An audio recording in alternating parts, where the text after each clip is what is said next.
প্রিয় দর্শক, আসসালামু আলাইকুম ওয়া রাহমাতুল্লাহি ওয়া বারাকাতুহু। তাসবিহ চ্যানেলে আপনাকে শুভেচ্ছা ও অভিনন্দন। বন্ধুরা, আমরা আজকে তিনটি আমল সম্পর্কে আলোচনা করব, যে তিনটি আমল আপনাকে কবরের আযাব থেকে রক্ষা করবে।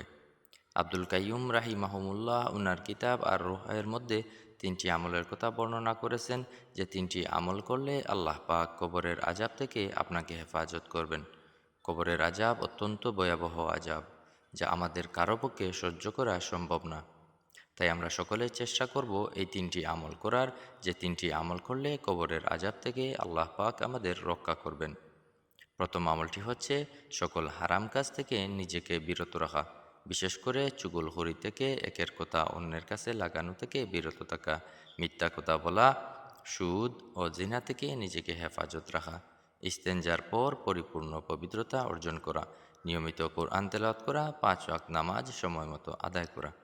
দ্বিতীয় আমলটি হচ্ছে রাসূলুল্লাহ সাল্লাল্লাহু আলাইহি ওয়াসাল্লাম কবরের আযাব থেকে মুক্তির জন্য একটি দোয়া শিক্ষা দিয়েছেন, সেটি বেশি বেশি পড়া।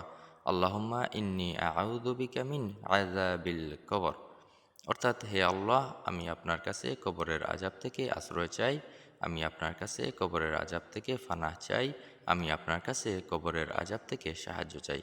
রাসূলুল্লাহ সাল্লাল্লাহু আলাইহি ওয়াসাল্লাম সকাল সন্ধ্যা 3 বার করে এই দোয়াটি পড়তেন, আল্লাহুম্মা ইন্নী আউযু বিকা মিন আযাবিল কবর।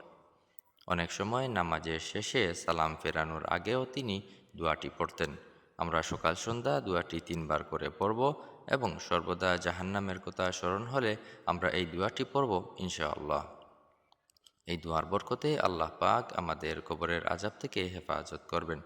তৃতীয় আমলটি হচ্ছে রাতে শোয়ার পূর্বে সূরা মুলক তিলাওয়াত করা। হাদিসে রাসূলুল্লাহ সাল্লাল্লাহু আলাইহি ওয়াসাল্লাম বলেছেন, প্রতি রাতে সূরা মুলক তিলাওয়াত করা একজন ব্যক্তিকে কবরের আযাব থেকে রক্ষা করবে। সন্ধ্যার পরে রাতের যে কোনো অংশে আপনি সূরা মুলক তিলাওয়াত করতে পারবেন। আপনি দেখে দেখে তিলাওয়াত করতে পারবেন। আর আপনি যদি তিলাওয়াত করতে না পারেন, তাহলে মোবাইলে বা অন্য ডিভাইসে আপনি সূরা মুলক তিলাওয়াত শুনতে পারবেন। আল্লাহ পাক যেন আমাদের সবাইকে এই আমলগুলো করার তৌফিক দেন। আমরা প্রতিদিন এই আমলগুলো করার চেষ্টা করব ইনশাআল্লাহ।